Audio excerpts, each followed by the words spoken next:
has been one of the guys kind of holding it down for Root, one of the strongest performers on the team when you just look at results. He's been to a couple NASL finals. He's performed well at the WCS Canada events. Didn't have the best run at WCS North America Continental Final, but had a very difficult bracket. Very, very difficult bracket. That happened. So without further ado, Root TT1 is our red Protoss spawning on the top side of Metropolis, and EG's very own DeMusLiM, the Devil Terran, the handsome Devil Terran, is of course our British Terran player spawning on the left side of Metropolis. DeMusLiM played WCS Europe just this past weekend. Also had a pretty difficult bracket, ran into some very strong opponents. Yeah. I mean, he lost against two guys who are considered to be either the best or the second best of their respectable races in Europe.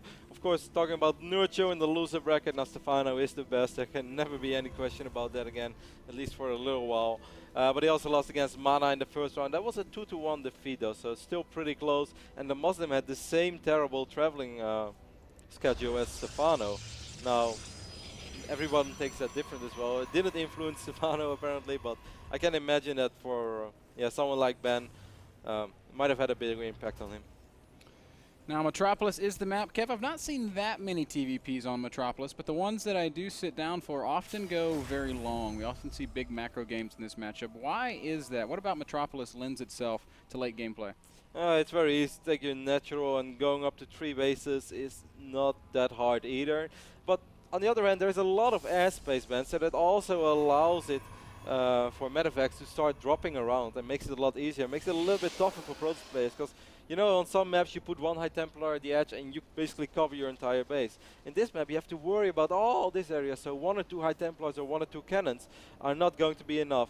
Now guys, this is of course not a live game, as DeMusLiM has played WCS. He's in Sweden right now, and there is probably something that we should add. Apparently they hosted the wrong map first, and that game did not go very long as far as I know. It was just a game that literally just started, but there was a problem with the map, so the players had to rehost, and that was something that certainly TT1 was not too happy with. Yeah, of course, anything that takes away from a player's ability to focus can be really, really frustrating to deal with.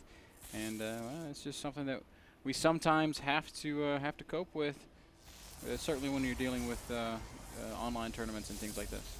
TT1 is going to open things up with a Stalker ban as the DeMusLiM dropped an Engineering Bay. I'm a big fan of people who do that, certainly when those Protoss players are greedy and decided to skip the Zealot. This is annoying. This is a good 30 to 40 second delay on your Nexus. Take a look at this Command Center ban. It's almost done. That Nexus just warped in. That's right. DeMusLiM going to enjoy a pretty healthy economic lead here, in part because of that eBay block. There's a question of what TT1's going to do as a result of that. He has been chrono boosting his Warp Gate. But he is making sentries, so probably not hinting at any sorts of immediate aggression. And I mean, to fall back on your earlier point, because I basically just made a point about why dropping is so good on this map, rather than you asking me why do games often go so long. That is just because once pro players go up to 3 bases, this is such a big map that it's much more comfortable to kind of lean back, get the ultimate upgrades out, go towards that 4th base and get a bigger and bigger army. And Protoss, most of the time, they feel comfortable. The more gates they get, they know the less good of a fight they have to take, because they know their wave of reinforcements are getting better and better. And for a Terran, it can be quite hard to attack into a Protoss player which is really settled up with Colossus' Storm already. So you're not, once it goes past that 15-minute mark, it often goes past the 30 minutes mark as well, if that makes any sense. Oh, 4 gates go down at once, Kev. So we've got TT1 working on 5 gates. So I was wrong when I said no early game aggression. He's going to start turning it up a notch. Kind of crazy right now that he just sends out a probe without having control of the Zelnaga Watchtower, man. Equally crazy that DeMusLiM doesn't have anything out on the map to spot this. Well, yes and no. Of course, for Terran it's a little bit difficult. DeMusLiM probably thinks anything I send out right now past this line of Fog of War is going to get picked up immediately by 2 Stalkers who are superior in this phase of the game. Now DeMusLiM with his first Marauder feels confident enough. Oh, wow. Did he spot it? Yeah, he did, because he's immediately chasing it. Or maybe... I think he did. One more gate is being wiped in right now for TT1. All timing on that 6th gate ban. But I think we're going to see some real serious aggression from TT1. Yeah, definitely looks that way. He's, but he is still producing probes, interestingly enough, Kev. He's at 38 workers, not quite full 2-base saturation yet, but maybe he doesn't want to go completely all in. DeMusLiM is working off 2 Rexes right now, one with a tech lab and one with a reactor. Stimpack is more than halfway done. If you survive the first waves of force fields, it's going to be quite good for Terran, because then they're going to have Stim in the second fight. But if they don't survive the first wave, then it's going to get really tricky, because obviously, I mean, or you could even say, Ben, it's going to get a little dicey for the Terran player. Only 2 bunkers down for DeMusLiM, Kevin. I'm worrying. I don't think that's going to be quite enough. SCV transfer to the natural is not for repairs. DeMusLiM seems completely oblivious to this. Here comes the army of TT1. Guardian Shield, Force Fields, and uh-oh, this could get very dicey indeed, Roddy. But there's not that much DPS yet, Ben, in this army from TT1, in my opinion. I think DeMusLiM is doing a pretty good job so far. Yes, he lost a bunker, but the second bunker is still alive. Now he gets SCV in position. There was just not that much DPS in the army of TT1. He only had like 4 or 5 zealots. Yeah. You have 6 gates, and if you attack with 8 units, maybe he should have waited for one more warp in. Now we've got more bunkers going down, and this is going to get better and better for DeMusLiM. TT1's maybe got one more shot to bust this before his opponent is completely fortified. He has an army supply lead, but the medevacs are on the way. Stim is done, so this is really it. TT1 right now, he's going to have to crush DeMusLiM, otherwise he's in a world of trouble. Do or die, here we go. There's a lot of zealots in the mix this time. More good force fields going down. SCVs at the front die very, very quickly, but is it enough? Oh, it looks so close. Bunker not really being repaired. Every unit forced to evacuate. Nice control here by DeMusLiM, but uh-oh. All of his units force fielded up at the top of the ramp. That means this natural expansion is going to fall. This looks good. He's going to temporarily abandon this natural. Good job there by TT1, dropping really, really good force fields, cutting up units, not even allowing them to enter those bunkers. But still, man, this is stimmed by. Oh, that's a massive force field. Yeah, these SCVs all just trapped down at the bottom of the ramp. Right now it's 41 probes to 32 TT1, use your range unit to pick up he really needs to kill these workers. Oh, and the medevac save! That is a brilliant move by DeMusLiM. And now TT1 has to make the decision, does he want to try to break the ramp or not? I think he could have gotten away with it. Yeah, that's a ton of zealots. Yes, Tim Bio with medevacs is damn scary, man, but this is an insane amount of zealots. Meanwhile, we have a factory. I think if DeMusLiM is smart, he should land that factory and try to produce a Hellion or 2.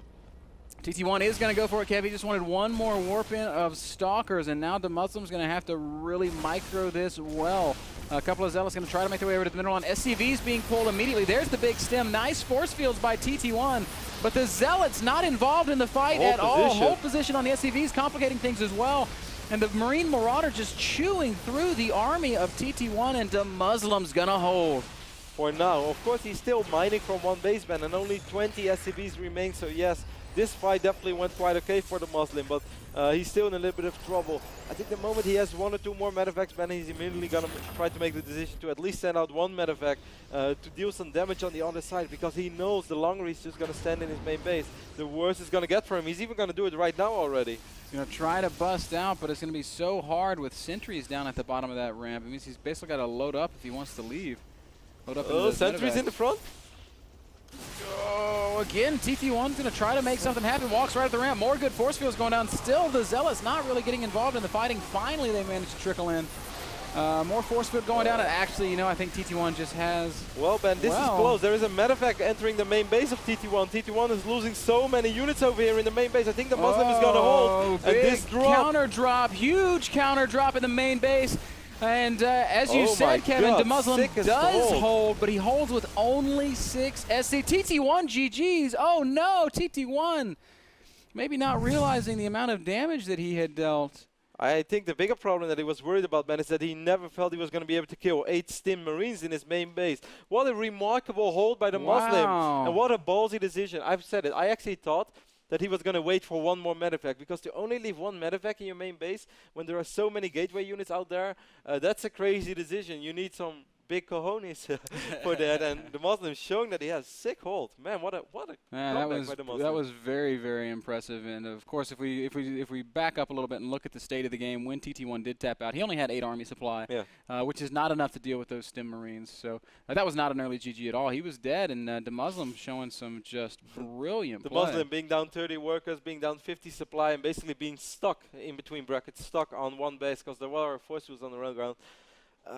Overconfident TT1, just I mean, we both said he has a lot of gateway units. We could say overconfident. I'm going to say underconfident because I think if he'd have gone up the ramp that first time, that DeMusLiM would not have been able to stop him. Instead, TT1 sat back and waited just a little bit longer, and that allowed the medevacs to pop out. That allowed more units to pop out.